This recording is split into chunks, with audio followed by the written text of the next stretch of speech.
मेरा प्रश्न था कि थोड़ा पास से बोलो। मेरा प्रश्न था कि अगर ये सब ईश्वर की ही माया है, सब भाग में लिखा हुआ है, तो सृष्टि में पाप क्यों हो रहा है और कोई उसे रोक क्यों नहीं रहा है? हाँ, देखो बहुत अच्छा प्रश्न है बेटा। इसके लिए तुम्हें मूल में जाना पड़ेगा। 3 सत्ताएं हैं, ईश्वर, जीवात्मा और प्रकृति। ये 3 सत्ताएं कैसी हैं? प्रकृति जड़ है, जीवात्मा हम और आप सब, ठीक है ना। ये अल्पज्य है ना, सत्चित सत्ता है, इनके पास थोड़ा ज्ञान है, ठीक है। और परमात्मा ये सच्चित आनंद है, सर्वज्ञ।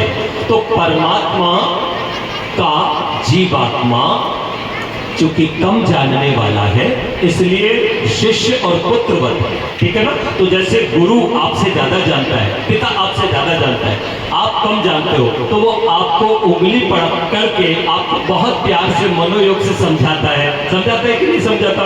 लेकिन अल्पज्ञ होने के कारण कुछ आपको समझ आता है, कुछ आपको समझ नहीं आता है। तो जो समझ आता है उसमें तो आप ठीक करते हो, और जो समझ नहीं आता तो वहां पर कुछ गलत भी करते हो। तो तब तक गलत करते हो जब तक कि आपके पास अज्ञान है। जैसे ही अज्ञान दूर हो जाता है, आप पाप से रहित हो जाते हो। इसीलिए हम लोग कहते हैं अज्ञान ही दुख का मूल है। तो अज्ञान धीरे धीरे दूर हो जाएगा, ठीक है ना। आप बस उंगली पकड़ के पिता की चलते हो। बहुत बहुत धन्यवाद। Next question. आचार्य जी, आपके चरणों में मेरा कोटि कोटि नमन। मेरा नाम सानवी शेखर है। मैं डीएवी पब्लिक स्कूल शेरघाटी से आई हूँ।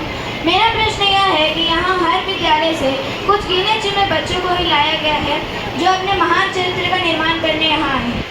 तो क्या किसी व्यक्ति में ऐसा विशेष गुण होता है जिससे इसकी पहचानता की जाए कि वो इसके लायक है कि वो अपना चरित्र निर्माण कर सके, या सबको इसका अधिकार है? सभी को इसका अधिकार है, लेकिन बेटा बात व्यवस्था की है। जैसे एक घर में हमारे पास 4 लोगों का भोजन है, ठीक है ना। तो हम कितनों को बुला सकते हैं? जल्दी बताओ। 4 को। हम चाहे तो बस 5 को और 6 को ही बुला सकते हैं ना। फिर थोड़ा थोड़ा चलो बांट के खा लेंगे, लेकिन हम 8 को तो नहीं बुला सकते ना।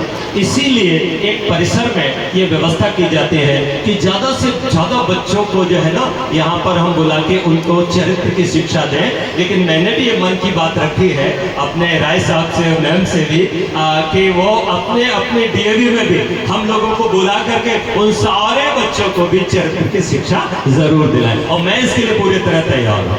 आर्य समाज के मंचों पर अगर मुझे बुलाया जाएगा और उसी समय अगर मुझे डीएवी में बुलाया जाएगा, तो मैं आर्य समाज के मंच का जाना छोड़ दूंगा, डीएवी में पहले आऊंगा।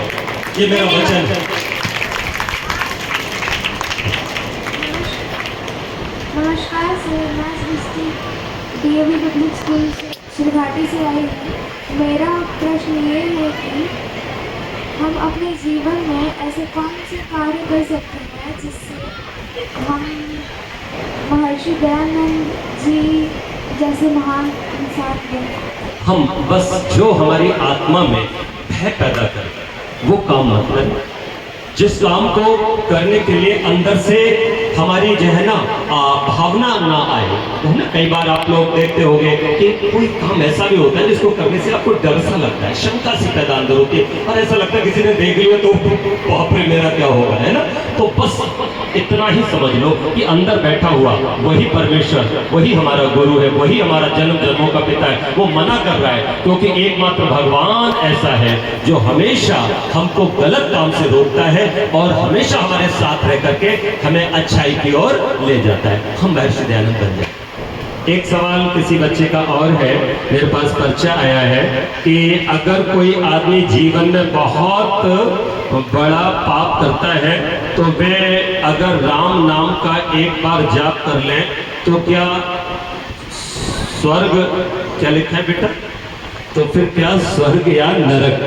मतलब कहने का इनका मंशा यह है कि अगर कोई पाप कर ले और उसके बाद एक बार राम का नाम अपने मुंह से ले ले तो फिर उसके लिए जो है ना वो स्वर्ग और नरक, यानी उसको क्या स्वर्ग और क्या नरक, वो नरक से बच जाएगा, उस पाप के फल से छूट जाएगा।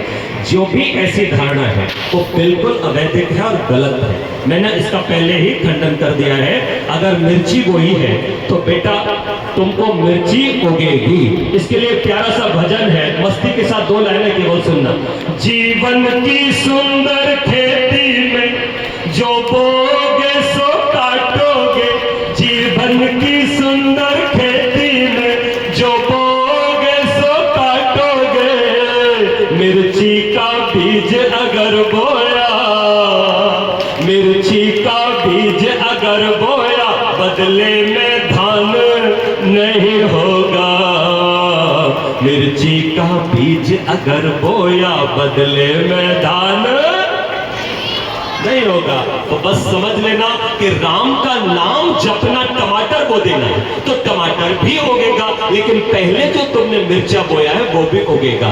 इसलिए राम का नाम जरूर लो, ओम जरूर बोलो, लेकिन ध्यान रखना राम ने जीवन में कभी कोई पाप नहीं किया, राम ने कभी तंबाकू नहीं खाई, राम ने कभी बीड़ी नहीं पी, राम कभी लेट आवर में नहीं उठे, राम हमेशा अपने माता पिता का चरण वंदन करते थे। तो राम का नाम लेने से काम नहीं बनेगा, राम का आचरण अपनाने से काम बनेगा। अगला क्वेश्चन बस जल्दी जल्दी बताओ। हाँ, बस समय हो गया है, एक सवाल लास्ट और कर लेते हैं। अंतिम सवाल। नमस्ते, मैं Aditya Raj DAV public school power grid campus Bihar से हूँ और आपको प्रणाम करता हूँ। बहुत बहुत आशीर्वाद। मेरा प्रश्न ये है कि श्रीमद् भगवद गीता में लिखा हुआ है अध्याय 9 में कि मैं ही संसार में होने वाली हर घटनाओं का कारण हूँ, मैं अर्थात भगवान, सब मुझे ही पूजो तुम्हें सुख मिलेगा। तो मेरा प्रश्न ये है। हाँ हाँ मैं समझ गया, आगे बोलो। तो फिर और भगवान के ये भी गुण है कि वो सबका दुख हरते हैं और सबका सुख, सबको सुख देते हैं। तो फिर पाप और दुख क्यों होते हैं? अभी थोड़ी देर पहले मैंने वो क्वेश्चन बताया, हम लोगों को अविद्या के कारण ही दुख होता है। तो हमारा और आपका सबका प्रेम जैसा परमात्मा का प्रयास है। 3 दिनों तक प्रकृति हमें सिखा है ना, पता है ना, भगवान अंदर बैठा सिखाता है, डराता है, गलत काम करते हैं तो बोलो डराता है कि नहीं डराता है, चोरी करने जाओ तो बोलो डर लगता है कि नहीं, देख लेगा तो क्या करेगा। तो भगवत गीता में भगवान कृष्ण ने भगवान की ओर से कहा है कि भगवान कहता है कि मैंने ही सूर्य बनाया। वहां कृष्ण ऐसा नहीं कह रहे हैं कि मैंने सूर्य बनाया, कृष्ण का कहना यह है कि भगवान ने कहा।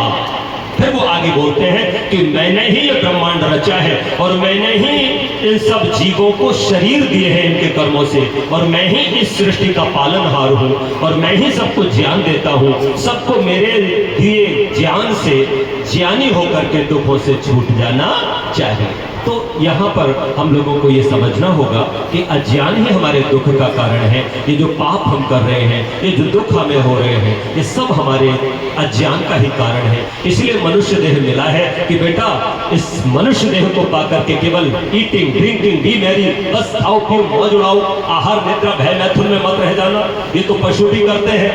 हम मनुष्य हैं, हमारा लक्ष्य बड़ा हो रही है और वो लक्ष्य है धरती का बड़ा आदमी बनना, परम सुख प्राप्त, और वो तभी संभव है जब हम मन से बैठेंगे, सिट अप, शट अप और सेट अप, जो मैंने बताया था अपने बुजुर्गों के पास, बड़ों के पास, ठीक है ना, देशवास वेदों के पास, ऋषियों के पास, और मौन के और मर्यादित जीवन जीजिए। बहुत बहुत बहुत बहुत धन्यवाद बच्चे।